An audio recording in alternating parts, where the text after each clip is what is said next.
এখন আপনাদের কি লাশ লাগবে? ওয়ালাইকুম সালাম। কে? কাউসার ভাইয়া বলছেন? জি জি, কে? আমি ওর বড় ভাই, ও রাজার বড় ভাই।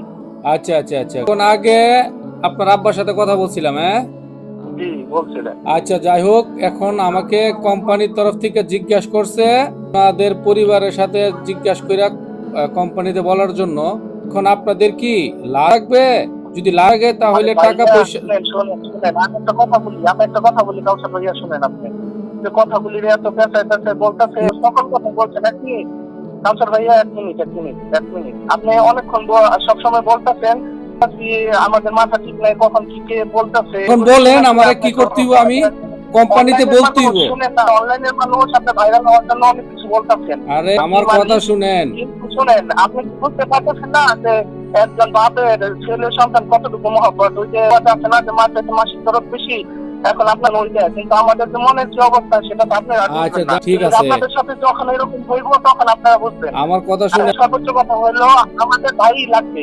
আচ্ছা যাক, আমাদের লাশ লাগবে না। এখন আমার বাবা বলছে, আচ্ছা আমার বাবাও বলছে যে আমার বাবা কি টাকা লাগবে না, লাশ আচ্ছা যাক, লাগবে। এখন আমার কথাটা এত ঘুরাইছেন, না না করতেছেন। আমার উপরে শুনেন, উপরে একজন ওইটা ফয়সালা, আপনারও ফয়সালা, পরবর্তীতে আপনাদের এই টাকাগুলি কামাই করে খাইবেন, বউ বাচ্চা খাইবো সব না। তারপরে উপরে একজন আছে ফয়সালা করার জন্য, সে ফয়সালা করবে পরবর্তীতে। দেখেন আমি এখন রাখতে পারেন। আচ্ছা যাক, এখন আমার কথাটা শুনবেন। তার পরিবারের সাথে যেহেতু কথা বলছি, তার পরিবার এটি বলছে যে লাশ লাগবে, টাকা লাগবে না।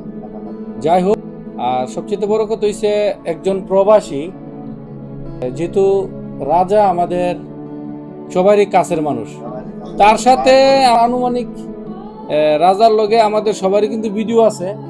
আমরা কিন্তু তাকে হেউ করার জন্য কোনো ভিডিও করি নাই।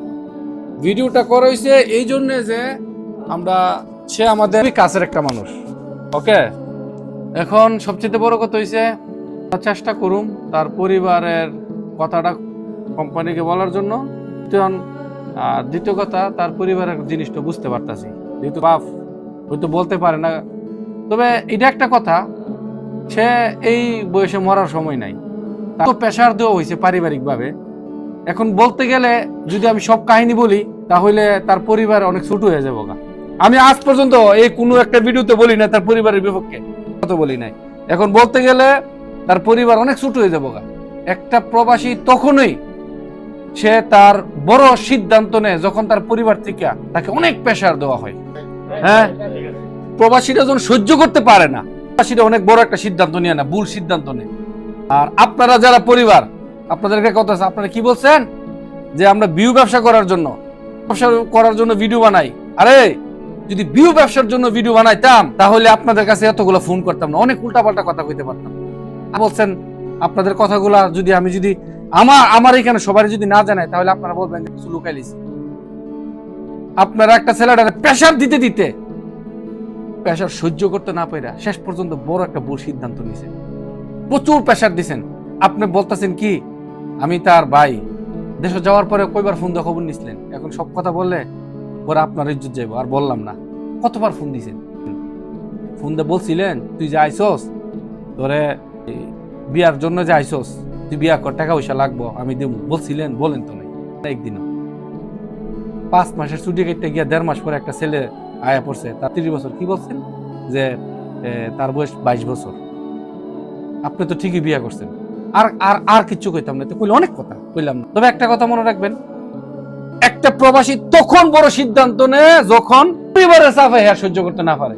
আমি একবারও কই নাই পরিবারের দোষ, একবারও এন তেন পরিবার নিয়ে কোনো কথাই বলি না। জাস্ট এখন এই কথাটি বলতে বাধ্য হইছি, একটা প্রবাসী ভুল সিদ্ধান্ত নেয় তার পরিবারের সম্পূর্ণ দোষ। হ্যাঁ নিজে করে, নিজে নেই নাই, আর মানুষ বিদেশ না রে ভাই, আর মানুষ বিদেশ করে নাই। যাই হোক, ভালো থাকবেন। একটা কথা মনে রাখবেন, যারা প্রবাসী আছেন বাইরে, কেউ পৃথিবীতে আপন নাই, কেউ নাই, সব স্বার্থ পাওয়ার, যে সবাই স্বার্থের লেগে ঘুরে, কেউ আপন নাই। আপনারা যারা আছেন আপনারা আল্লাহর রাস্তায় বিদেশ থাকলে এরকম সিদ্ধান্ত নিবেন, সিধা কথা। আইছেন উল্টা পাল্টা সিদ্ধান্ত নিবার আগে বাইর যাবেন, বাইর গিয়ে সামনে কথা বলেন।